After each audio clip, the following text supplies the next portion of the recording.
Jesus é meu mestre, é o autor da fé que me faz ter o Consolador.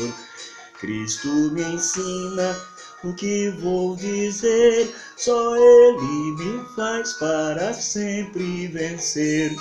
Jesus me chamou e já me escolheu, me consagrou como filho de Deus. Hoje eu posso dizer que já sou sempre bendito, pois já me salvou.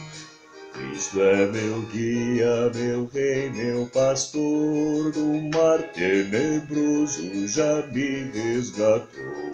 Feliz é aquele que nele está, pois não há demônio pra lhe perturbar.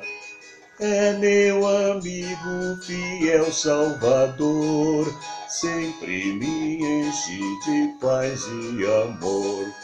É o Messias que me coroou, Cordeiro de Deus Santo é o Salvador.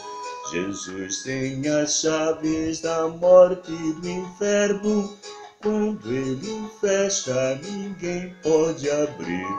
E quando Ele abre a porta da vida, só Ele tem todo o poder para fechar.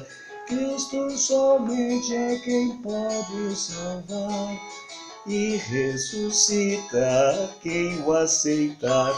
No céu Ele está à direita do Pai, Cordeiro de Deus, Rei dos Reis, Adonai. Jesus é a imagem expressa de Deus e se manifesta a tudo que é seu. Cresceu para sempre, santos nos fez, é o verbo da vida que cumpriu a lei. A sua mensagem vou anunciar, do jeito que o Espírito Santo falar. No meu coração Ele veio morar, e sei que para sempre Ele viverá.